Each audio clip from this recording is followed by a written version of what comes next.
Hi ചായ lovers, ഇവിടെ വരൂ. നമുക്ക് അടുത്ത ചായ സ്പോട്ട് പരിചയപ്പെടാം. അതിനു മുമ്പ് കുറച്ച് ചായ വർത്തമാനാവാം. ഈ ബുദ്ധ സന്യാസിമാർ അവരുടെ ധ്യാന സമയങ്ങളിൽ ഉണർവായിട്ടിരിക്കാനാണ് ചായ ആദ്യം ഉപയോഗിച്ചു തുടങ്ങിയത്. പിന്നീട് അത് ചൈനയിൽ നിന്ന് ജപ്പാനിലേക്കും മറ്റ് രാജ്യങ്ങളിലേക്കും വ്യാപിച്ചു. 16-ാം നൂറ്റാണ്ടിലാണ് തോന്നുന്നു പോർച്ചുഗീസ് ഡച്ച് വ്യാപാരികൾ ചായയെ യൂറോപ്പിലേക്ക് കൊണ്ടുവന്നു. ചായ പെട്ടെന്ന് തന്നെ ബ്രിട്ടീഷ് രാജകുടുംബത്തിൻ്റെയും പ്രിയ പാനീയമായിട്ട് മാറി. ഈ ബ്രിട്ടീഷ് രാജകുടുംബത്തിൻ്റെ കാര്യം പറയാനുള്ളത് എന്താണെന്ന് പറഞ്ഞാൽ, ഇന്ത്യയിൽ ബ്രിട്ടീഷ് ഈസ്റ്റ് ഇന്ത്യ കമ്പനിയുടെ കാലത്താണ് നമ്മുടെ ചായയില കൃഷി ചെയ്യപ്പെട്ടത്.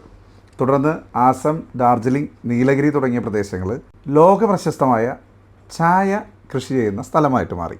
ഈ ചായക്കൊക്കെ ലോകത്ത് തന്നെ ഭയങ്കര ഡിമാൻഡാണ് കേട്ടോ. അപ്പോൾ ശരി, നമുക്കിന്ന് നമ്മുടെ സ്പോട്ടിലേക്ക് കിടക്കാം. നമ്മുടെ തൃശ്ശൂർ ഇത്രയും നല്ല പരിപ്പുവട കിട്ടുമെന്ന് ചോദിച്ചാൽ സംശയമാണ്.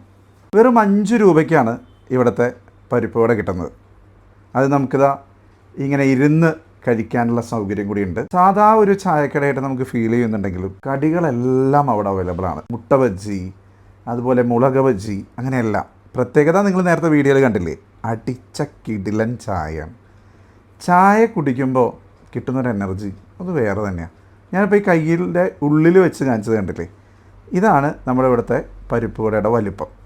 ആ ചമ്മന്തി എടുത്ത് പറയേണ്ടത് തന്നെയാണ്. നല്ല ഉണർവിനായിട്ട് വേഗം വിട്ടോ. ഷോപ്പിൻ്റെ ലൊക്കേഷൻ വരുന്നത് തൃശ്ശൂർ കൊക്കാലയിൽ നമ്മുടെ റെയിൽവേ ക്വാർട്ടേഴ്സിലേക്ക് പോകുന്നതിൻ്റെ സൈഡിലായിട്ടാണ്. തൃശ്ശൂർ നെഹദി കുഴിമന്തി ഹോട്ടലിൻ്റെ മുന്നിലൂടെയുള്ള വഴിയിലൂടെ വന്നാൽ കൊക്കാലയിൽ ഇവിടെ എത്താൻ പറ്റും. ഇക്കായിസ് ബജ്ജിക്കട എന്നാണ് നമ്മുടെ ഈ ഷോപ്പിൻ്റെ പേര്. നല്ല ചായ വർത്താനമാക്കിയിട്ട് പറഞ്ഞ് നിൽക്കാൻ ഇവിടെ ഒരു ഇക്കയുണ്ട്.